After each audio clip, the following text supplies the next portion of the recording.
Hola, hoy vamos a meternos de lleno en unos cuantos textos legales clave de Argentina. La idea es, sacar las ideas principales, los mecanismos que definen partes importantes de su sistema legal, de su política.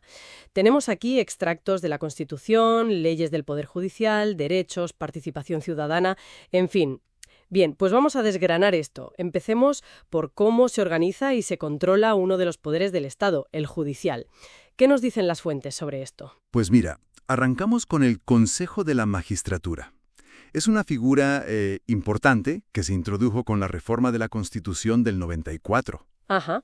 Según la ley que lo regula, la 24937, sus tareas principales son, por un lado, seleccionar candidatos a jueces. Bueno, los que están por debajo de la Corte Suprema, ¿no? Esto lo hacen por concursos públicos. Vale, seleccionar jueces. Eso es. Y también administrar los recursos, el dinero, digamos, del Poder Judicial. Y ojo, también tiene una función disciplinaria potente. Puede empezar procesos para quitar a jueces de su puesto. Entiendo. Seleccionar, administrar y, también controlar. Pero antes has mencionado algo de tensiones. ¿A qué te referías? Exacto. Es que aquí lo interesante o lo polémico, si quieres, es su composición. ¿Quién forma parte del Consejo? Claro. Ha sido un tema de debate constante. Hubo leyes que intentaron cambiar ese equilibrio y la propia Corte Suprema dijo que no eran constitucionales. Vaya. Esto lo que refleja es una tensión de fondo sobre el equilibrio de poderes. ¿Sabes? ¿Cuánto peso debe tener la política, los partidos, frente a los jueces mismos o los académicos en cómo se controla y elige a los jueces? Es el debate de siempre sobre la independencia judicial en el fondo. Claro. Esa línea fina entre la influencia política y la independencia de la justicia. ¿Y hay algo más en las fuentes sobre cómo funciona este consejo en la práctica? Sí. Hay un ejemplo. Una resolución interna del propio Consejo, la 521 de 2017. Lo que hace es aplicar un fallo muy importante de la Corte Suprema, el caso Schifrin. ¿Y de qué iba ese caso? Pues trataba sobre la norma de la Constitución que dice que los jueces tienen un límite de edad de 75 años. Si quieren seguir, necesitan un nuevo nombramiento. Ah, vale. Entonces, esta resolución del Consejo detalla cómo aplicar esa regla teniendo en cuenta casos anteriores, excepciones, etc. Vamos, que muestra cómo las decisiones de la Corte afectan directamente a la gestión del día a día del sistema judicial. Aquí es donde se pone interesante la cosa. ¿Cómo encajan estas reglas del Poder Judicial en el cuadro general, en la Constitución y los derechos de la gente? Pues mira, la reforma de la Constitución del 94 fue un antes y un después. La Ley 24.430 mandó publicar el texto ya ordenado después de esa reforma. Un punto de inflexión, dices. Sí, porque no solo cambió cosas como el Consejo de la Magistratura, sino que amplió derechos. Por ejemplo, le dio un nivel constitucional a tratados internacionales de derechos humanos muy importantes. O sea que ahora son parte de la ley fundamental del país. Exacto. Y también reconoció derechos nuevos, como el derecho a un medio ambiente sano o los derechos de los consumidores y usuarios. Y además, introdujo mecanismos de democracia semidirecta. Hablas de más derechos y más participación. ¿Podemos concretar un poco en los derechos fundamentales? ¿Cuáles se refuerzan? Por supuesto. A ver, la Constitución ya garantizaba los derechos clásicos. Trabajar, igualdad ante la ley, propiedad. Pero la reforma y otras leyes los han ido reforzando. Por ejemplo, hay una ley, la 23.592, que castiga específicamente los actos de discriminación. Importante eso. Y algo muy actual, la ley 25.326, que protege los datos personales. Esto es clave hoy en día. Desde luego. Introduce el habeas data, que básicamente es tu derecho a saber qué información tienen sobre ti, para qué la usan y a pedir que la corrijan si está mal.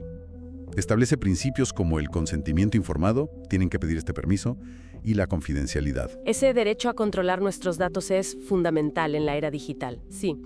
¿Y sobre libertad de expresión en Internet? ¿Hay algo? Sí. Hay un decreto de 1997, el 1279, que extendió la garantía constitucional de libertad de expresión para que incluyera explícitamente a Internet. Lo consideró parte del concepto amplio de prensa. Fue una adaptación bastante temprana, la verdad. Entendido. Entonces tenemos un poder judicial con sus controles, sus tensiones y una base de derechos ciudadanos que se ha ampliado. ¿Cómo puede la gente de a pie intervenir más directamente en las leyes, más allá de votar cada ciertos años? Pues la Constitución del 94 abrió dos caminos principales para eso. El primero es la iniciativa popular. Está regulada por la Ley 24.74/77. ¿En qué consiste? Permite que la ciudadanía presente proyectos de ley directamente al Congreso.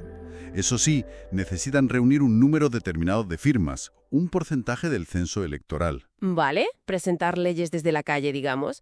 ¿Y la segunda vía? La consulta popular, regulada por la Ley 25.432. Esta puede ser de dos tipos. Puede ser vinculante. Si la convoca el Congreso sobre un proyecto de ley, el voto es obligatorio, y si gana el sí y participa suficiente gente, más del 35% del censo, se convierte en ley automáticamente. Ah, esa es potente. Sí, y luego está la no vinculante. La puede convocar el Congreso o el presidente, más que nada para saber qué opina la gente sobre un tema. Pero el resultado no obliga a nada. Iniciativa y consulta popular suenan bien como herramientas, aunque me imagino que ponerlas en marcha tendrá su miga.